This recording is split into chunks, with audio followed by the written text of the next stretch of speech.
Hey guys, Kyle, the Death Knight of Anime here, bringing you my review for One Piece Chapter 962. And yeah, we got quite a chapter here to talk about. Okay, so first off, before anything else, let's talk about the opening scene with where we see like pretty much Yasui and Orochi having pretty much seeing supposedly the carnage and the massacre of the hotel room that Oden was staying in, and how Oden supposedly having trashed his room and ransacked the hotel or whatever Yasui was running there before leaving. And the thing about this scene is that it's the first clear indication of how opportunistic Orochi truly is. Because even though Oden could have very easily wrecked the place, it's also clear as day that Orochi had basically used Oden's disownment and who Oden was as a person as his first genuine attempt in order to seize power, which is the reason he lied about the money. What he hadn't accounted for at the time, though, however, is Yasui's personal experience with Oden and Oden himself pretty much using basically using his disownment to his advantage in order to bring peace to Curry, which inevitably led him to proving his worth in order to become Shogun, in order to become the daimyo of Curry and later the Shogun. So yeah, it's one of those very subtle things, but if you look at the tiniest little details in that scene, basically the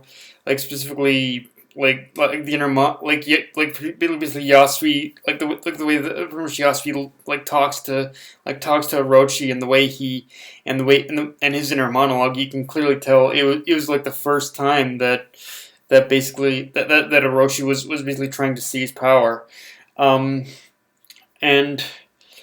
And yeah, let's talk. So yeah, it definitely gave us a very, it definitely gave us a little bit of prelude of basically this was only his first attempt. So imagine what would happen if when we get to a point where basically Orochi actually tries in order to unseat him, in order tries to gain the power of the Shogun, and when. And how it led to the current situation, obviously. But yeah, it just gives us a little hint and how he'll probably end up becoming even more of a schemer. How his schemes are going to get even more even more disastrous as this flashback goes on, or however long this takes. And yeah, let's talk about Oden.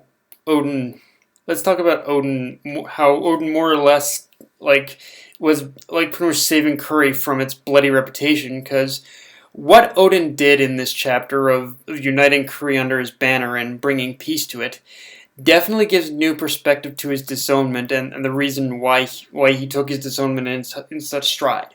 Because the thing with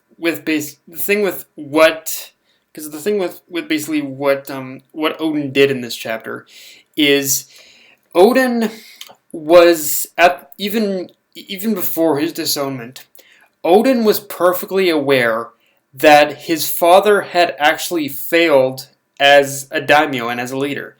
His father failed to address the problems in Wano when you look at how much of a bloody and crime-ridden place that Curry was. So Oden's father had failed to address those problems, and Oden wanted to fix them. But the only way he could freely move and accomplish that goal is if he wasn't royalty. And Oden himself, from basically seeing how his father ruled, Oden knew immediately that he didn't want to inherit and rule a kingdom that was marred with blood, death, and crime. He wanted to rule Wano, where a Wano kingdom where everyone could, a Wano country, a Wano kingdom, where everyone could live peacefully together. And he accomplished that. The from day he basically made from Korea his territory, and through his journey, he was also able to form. He was also able to form trusted bonds with everyone who would later become his retainers, and that's another key thing here too.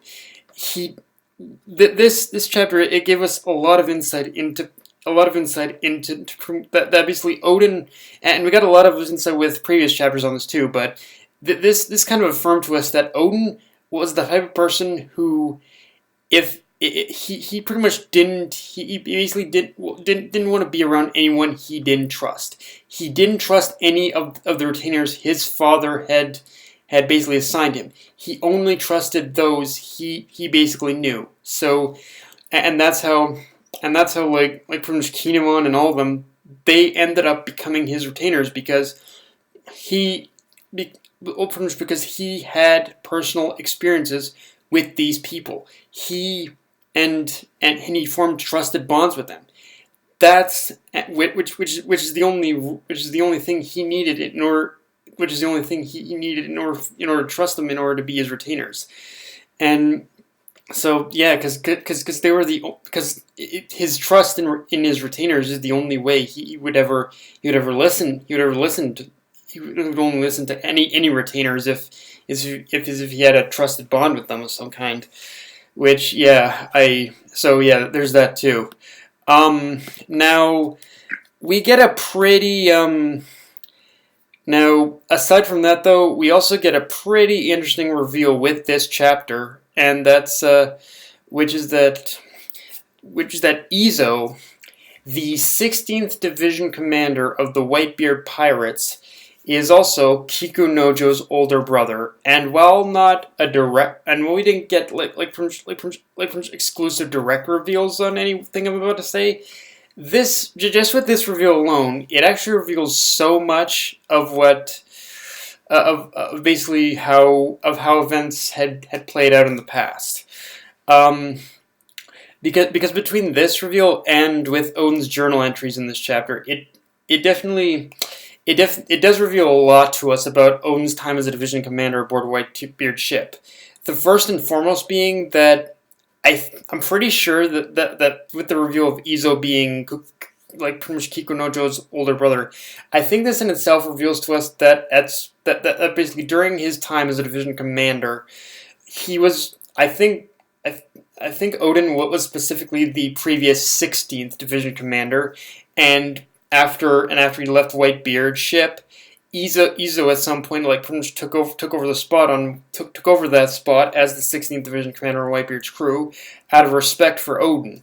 But in both cases of being a crew member aboard Whitebeard's ship and Roger's ship, I'm almost positive he basically filled the role as navigator. I mean, it was only a passing comment. He said, well, basically writing in his journal about how this is what navigators do. But pretty much the fact that he was able, but I don't know, just in the small little detail of that alone, and just the fact that he basically knew how to navigate around. He basically knew like the terrain of Wano, so he basically knew the terrain of Wano pretty much so effortlessly. Yeah, I think that kind of tells me that Oden was probably like both the navigator for both Whitebeard and Roger during his time on both their crews. Now,